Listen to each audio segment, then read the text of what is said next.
வணக்கம். நம்ம சேனலுக்கு தொடர்ந்து ஆதரவளித்துக் கொண்டிருக்கும் நல்ல உள்ளங்களுக்கு நன்றி. தொடர்ச்சியாக ஆதரவு கொடுங்க. எடப்பாடி பழனிசாமி அவர்கள் வேகம் எடுத்து விட்டார் அப்படின்னு எல்லாருக்கும் தெரியும். இன்றைக்கி அந்த பிரச்சார பாடல் எல்லாம் வெளியிட்டு அவர் பேசியது ரொம்ப முக்கியமான பேச்சு. விஜய் அவர்களை பற்றி அவர் பேசியது. இன்னொன்று உள்துறை அமித்ஷா ஒரு பெரிய கிஃப்டாக இன்றைக்கி எடப்பாடிக்கு கொடுத்துருக்காரு. இன்றைக்கி எடப்பாடி பழனிசாமி இதையெல்லாம் தாண்டி எல்லோரும் சொன்னது என்னென்னா, கடைசி நேரத்தில் பிஜேபியை விட்டுட்டு தேவைக்கு போயிடுவார் எடப்பாடி அப்படின்னு சொல்லும்போது நம்ம சொன்னோம், அதற்கான அறிகுறி தென்படலைங்க.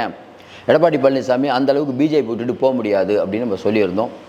ஏறக்குறைய இன்றைக்கும் எடப்பாடி பழனிசாமி நம்ம சொன்னது தான் சொன்னார். அமித்ஷா அவர்கள் என்னைத்தான் முதல்வர் வேட்பாளராக சொன்னார். எல்லோரும் தப்பாக புரிஞ்சுக்கிட்டீங்க, மறுபடியும் இந்த கேள்வியை கேட்காதீங்க. ஒன்று. இன்னொன்று, கிரவுண்டு லெவலில் உங்களுக்கு தெரியும், எடப்பாடி அவர்களை முதல்ல பிரச்சாரத்துக்கு கோயம்புத்தூர் போகும்போது அங்கே நயினார் நாகேந்திரன் உள்ளிட்ட கூட்டணி கட்சி தலைவர்கள்லாம் வரப்போகிறாங்க. அதையும் தாண்டி தமிழகம் முழுக்க பிஜேபி அதிமுக ரெண்டு பேர் இணைந்து கிரவுண்டில் நிறைய ஆக்டிவிட்டி பண்ண போகிறதா செய்தி வருது. அப்போ பிஜேபி அதிமுக கூட்டணி அப்படிங்கிறது உடஞ்சிரும் அப்படின்லாம் சொல்லிகிட்டு இருக்கவங்க மத்தியில் இல்லை நாங்கள் ரெண்டு பேரும் ஒன்றா தான் இருக்கோம்னு காட்டுறதுக்கு ரெண்டு பேரும் முனைப்பாக இருக்காங்க. எல்லாத்தையும் தாண்டி நேற்று விஜய் அவர்கள் பேசிய பிறகு அடுத்தடுத்து வரக்கூடிய அப்டேட்லாம் பார்க்கும்போது எடப்பாடி பழனிசாமி முதல்ல பிஜேபியோட கூட்டணி இல்லைன்னாரு. அதுக்கப்புறம் போய் சேர்ந்த உடனே எடப்பாடி பழனிசாமி என்ன பயன் பெற்றார் அப்படின்னு நம்ம ஏற்கனவே சொல்லிட்டோம். ஓபிஎஸ் பிரச்சனையிலேருந்து சமாளித்தாச்சு, செங்கோட்டையின் பிரச்சனை சமாளித்தாச்சு, தேர்தல் ஆணைய பிரச்சனை சமாளித்தாச்சு, ரெய்டு பிரச்சனை சமாளித்தாச்சு. இந்த பக்கம் திமுக மேலே ரெய்டு வருது, திமுக ஓடிட்டு இருக்குது, பிஜேபி விரட்டிகிட்டு இருக்குது, தம்பிகள்லாம் ஓடுறாங்க. இதற்கெல்லாம் காரணம் எடப்பாடி பழனிசாமி பிஜேபியில் கூட்டணி வச்சது. தேர்தல் அரசியலை நம்ம ரொம்ப அப்படியே நெருங்கி ரொம்ப ஆழமாக பார்க்குறத விட மேலோட்டமாக பார்த்தாலே ஒன்று புரியும். எடப்பாடி பழனிசாமிக்கு பிஜேபியை விட்டு விலகி இருக்கணும் தான் முடிவு. விஜய் அவர்கள் இன்னும் அவருடைய செல்வாக்கை நிரூபிக்காத போது துணை முதல்வர் 2.5 வருஷம் நான் தான் முதலமைச்சர்னு கேட்கும்போது இது பெரிய ஒரு டிமாண்டாக கருதப்படுது. எடப்பாடி பழனிசாமியும் விஜயும் சேர்ந்தால் நிச்சய வெற்றின்னு எடப்பாடி பழனிசாமிக்கும் தெரியும், விஜய்க்கும் தெரியும். ஆனால் விஜய் அவர்கள் ரொம்ப டிமாண்ட் அதிகப்படுத்துனதா எடப்பாடி நினைக்கிறாரு. எடப்பாடி இதை கொடுத்துருக்கலாமேன்னு விஜய் நினைக்கிறார். அவ்வளோதான் விஷயம். இந்த ரெண்டும் பண்ணிகிட்டு இருக்கும்போதே உளவுத்துறை டெல்லியில் பிஜேபி அமித்ஷா தலைமை, அமித்ஷாவுக்கு உளவுத்துறை இருக்குது, உங்களுக்கு தெரியும் எவ்வளோ உளவுத்துறை இருக்குது உங்களுக்கு. இந்த மாதிரி ரெண்டு பேரும் சேர்றதை பிஜேபி விரும்பலை. உடனடியாக 11 மாதத்துக்கு முன்னாடியே எடப்பாடியை டெல்லிக்கு கூப்பிட்டு உங்களோட நான் கூட்டணி வைக்கிறேன்னு எண்ணிக்கையை முடிவு பண்ணுற அளவுக்கு அமித்ஷா வேகம் எடுக்கிறாருன்னா தாவேக்காவும் அதிமுகவும் ஒன்று சேர்ந்தால் நம்ம காலி ஆயிடுவோம்னு நினைக்கிறார். இன்னும் சில பேர் கூட சந்தேகம் இருக்கலாம், அது எப்படிங்க எடப்பாடி பழனிசாமி பிஜேபியை பகைச்சிக்க முடியும்? நம்ம ஏற்கனவே சொல்லிட்டோம், நிறையா தடவை சொல்லிட்டோம். ஜன்னலை திறந்து வைக்கிறோம், கதவை திறந்து வைக்கிறோன்னு சொல்லி எடப்பாடியை கூப்பிட்டது பிஜேபி தான். வரமாட்டேன்னு சொல்லி வம்படியாக இருந்தார். பிரைம் மினிஸ்டர் ஆஃபீஸ்லேருந்தே ஃபோன் எடுக்காமல் விட்டவர் எடப்பாடி. அப்போல்லாம் இடி போட்டு உள்ளே தள்ள வேண்டியதானே? இன்னும் கொஞ்சம் யோசனை பாருங்கள். அமித்ஷா 12 மணிக்கு இங்கே ப்ரெஸ் மீட் கொடுக்குறேன்னு சென்னையில் சொன்னார். ஏன் 6 மணி ஆகுனார்? பின்னாடி தேசிய ஜனநாயக கூட்டணிலாம் மாறிக்கிட்டே இருந்துச்ச ஃபோட்டோ. ஏன் அண்ணாமலை என்னைக்குனா தான் உங்களை பார்க்க வருவேன்னு கட்டளை விதித்து வந்தது எடப்பாடி. அதனால் அமித்ஷா எடப்பாடி அடிமையெல்லாம் இல்லை. எடப்பாடி அடிமையாக இருந்திருந்தாருன்னா போன எம்பியிலே போயிருக்கணும். கொஞ்சம் யோசனை பாருங்கள், அடிமைன்னு எப்படி இவங்க சொல்கிறாங்க நமக்கு ஒன்றும் புரியல. யாரை பற்றி பேசினாலும் நாகரிகமாக போனோம். அப்போ முதலமைச்சர் நிதி ஆயோக் கூட்டத்துக்கு டெல்லிக்கு போனார். எதற்காக? திமுக அதிமுக ரெண்டு கட்சிக்கும் பிஜேபியோட ஆதரவு தேவை, விஜய்க்கே தேவை. விஜய் நீங்கள் நினைக்கலாம் நம்ம விஜய் அவர்கள் எல்லாத்தையும் திட்டுறாருன்னு. விஜய்க்கு இன்றைக்கி ஒய் பாதுகாப்பு கொடுத்தது யார்? ஒய் பிரிவு பாதுகாப்பு பிஜேபி எல்லாத்துக்கும் கொடுத்துருதா? ராகுல் காந்திக்கு இருக்கக்கூடிய பாதுகாப்பு விலக்கி கொள்ளப்பட்டது. ஸோ கொஞ்சம் யோசனை பாருங்கள். அந்த பிரைம் மினிஸ்டர் எஸ்ஜிஜி பாதுகாப்பு இருக்குது. அதுக்கு அடுத்து ராகுல் காந்திக்கு தான் உச்சக்கட்ட பாதுகாப்பு. ராகுல் காந்தி சோனியா குடும்பத்துக்கு அதை கொஞ்ச நாளைக்கு முன்னாடி விளக்குனாங்களே, சாதாரண பாதுகாப்பு கொடுத்துருக்காங்க. இப்படிப்பட்ட சூழ்நிலை விஜய்க்கு ஒய் பிரிவு பாதுகாப்பு கொடுக்குறாங்கன்னா இங்கே இருந்து விஜய் தரப்புலேருந்து பிஜேபி சம்மந்தமாக யாராவது பேசியிருப்பாங்களா? இல்லையா? நார்மலாக தெரியும், பேசியிருப்பாங்க. இப்போ விஜய் கூட இருக்க அருண்ராஜ் ஐஆர்எஸ் அவர்களுக்கு தெரியாத வருமான வரித்துறையில் இருந்தவர். பிஜேபி நினைத்தால் என்ன பண்ணும்? விஜய் ஆரம்ப காலத்தில் படம் நடிக்க வந்தார்ல, அப்போ ஒரு அமௌண்ட் வாங்கியிருப்பார். அதுக்கு இப்போ கேஸ் போடுவாங்க. தங்களுக்கு பிரச்சனைன்னு வந்துருச்சுன்னா பிஜேபி சொம்பு 20-30 வருஷத்துக்கு முன்னாடி ஒன்றுமே இல்லாத கேஸை இப்போ வெளியில் எடுப்பாங்க. இதெல்லாம் விஜய் அவர்களுக்கும் தெரியும். இப்படிப்பட்ட சூழ்நிலையில் விஜய் அவர்கள் பிஜேபி அதிமுக அப்படிங்கிறத எதுக்குறோன்னு சொல்லிட்டு ஒரு ஒற்றை வரியில் நேற்று ரொம்ப கடுமையாக தாக்கிட்டார்.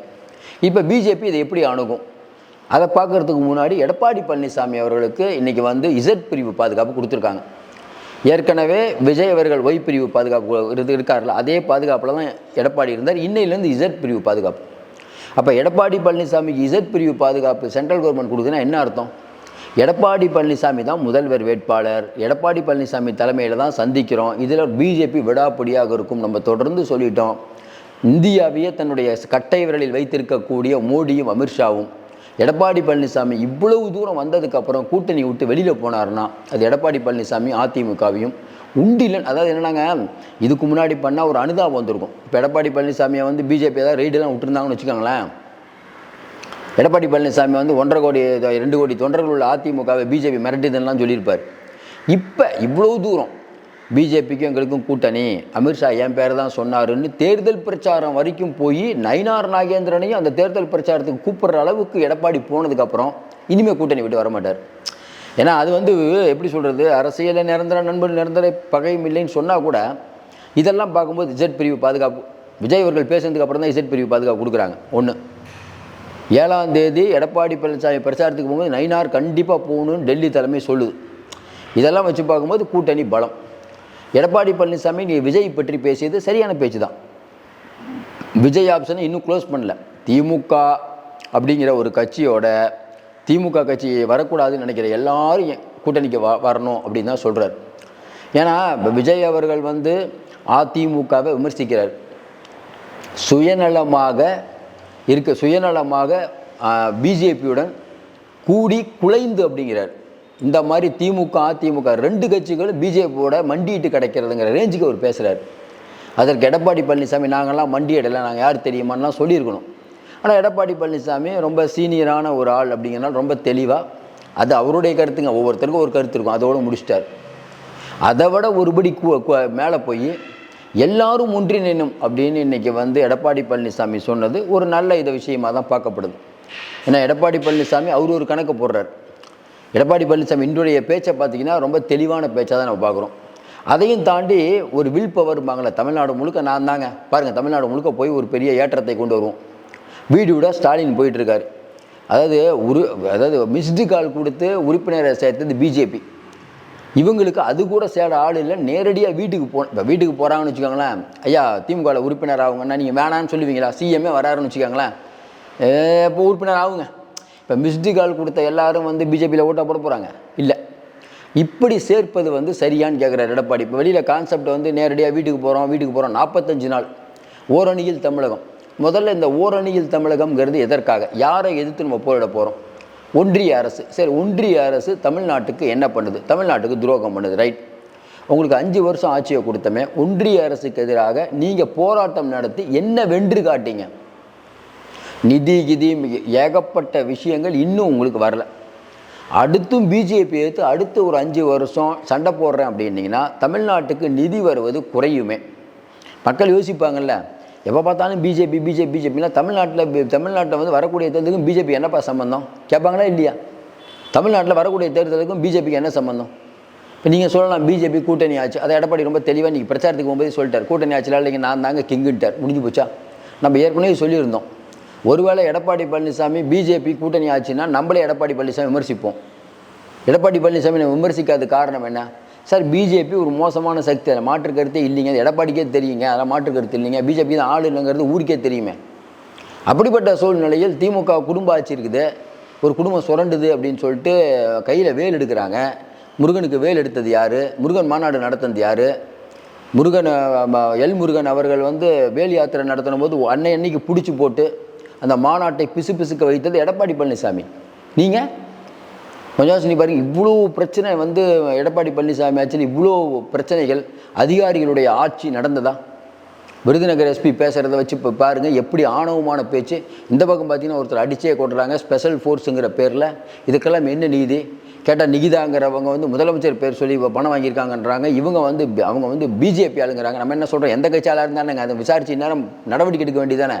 சும்மா அவங்க யார், அவங்க கவர்மெண்ட்டுக்கு ஒர்க் பண்ணிக்கிட்டே இந்த அளவுக்குலாம் பண்ணியிருக்காங்க. இந்த ஒரு உயிர் பறி போகிறதுக்கு காரணமாக இருந்திருக்காங்க. இந்த வரைக்கும் அவங்க மேலே என்ன விசாரணை நடத்துனீங்க? சும்மா சொல்லிக்கிட்டே இருக்காங்க. அதனால் இன்றைக்கி மக்கள் ரொம்ப குழப்பத்தில் இருக்காங்க. என்ன யோசிக்கிறாங்க? பிஜேபி வரக்கூடாது, ரைட்டு. பிஜேபியை வீழ்த்தக்கூடிய சக்தி அது திமுக. திமுக வந்து பிஜேபியோட ஒரு அண்டர்டேக்கிங்கில் இருக்காங்க. ஒரு குடும்ப ஆட்சி நடக்குது. மகன் பேரன் ஏகப்பட்ட வேலைகள் நடக்குது. இதுக்கும் ஓட்டு போடக்கூடாது. சரி, விஜய்க்கு ஓட்டு போடலான்னா விஜய்க்கு ஓட்டு போட்டால் ஜெயிப்பாரா? சீமானுக்கு ஓட்டு போட்டால் ஜெயிப்பாரா? யோசிப்பாங்கள்ல மக்கள். ஓட்டு வீணாயிடக்கூடாதுன்னு நினைப்பாங்கள்ல. மக்கள் இருக்கக்கூடிய பெரிய விஷயம். நம்மளாம் என்னங்க யோசிக்கிறோம்? எடப்பாடி பழனிசாமி ஓட்டு போடலாங்க, பிஜேபி கூட இருக்குது. திமுக ஓட்டு போடலாம், குடும்ப ஆட்சி. விஜய்கிட்ட வந்து ஜெயிப்பாரா? அந்த பக்கம் சீமானுக்கு ஓட்டு போட்டாலும் ஜெயிப்பாரா? இப்போ யாருக்கு தாங்க ஓட்டு போடுறது? எம்எல்ஏக்களுக்கு ஓட்டு போடலாம், நல்ல எம்எல்ஏவை தேர்ந்தெடுத்து ஓட்டு போடலாம்னா அந்த எம்எல்ஏவும் அங்கே போய் சட்டசபையில் போய் பெருசாக எதுவும் பேச மாட்டார். ஸ்டாலின் வந்தால் அவர் சொல்கிறத கேட்பார், எடப்பாடி வந்தால் அவர் சொல்கிறத கேட்பார், விஜய் வந்தால் அவர் சொல்கிறத கேட்பார். அப்போ எம்எல்ஏக்கு தனியாக ஒரு இது இல்லை.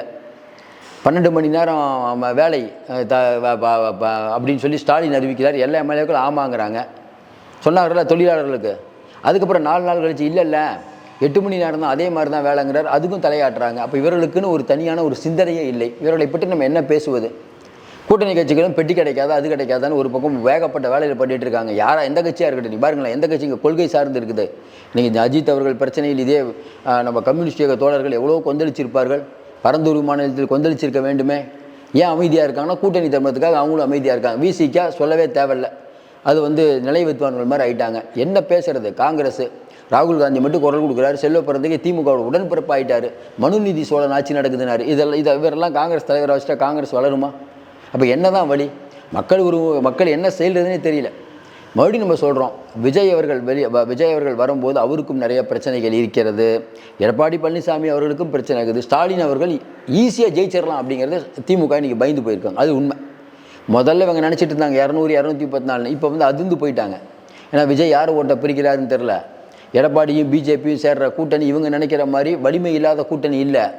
ஏற்கனவே இதே மாதிரி தான் அவங்க போன தடவை 70+ வந்தாங்க 10 வருஷம் ஆட்சிக்கு அப்புறமும். அப்போ அதிமுகங்கிறதுக்கு வாக்கு வங்கி இருக்குது, எல்லா கட்சிக்கும் ஒரு வாக்கு வங்கி இருக்குது. சின்ன கட்சி கூட விட மாட்டாங்க அவங்க.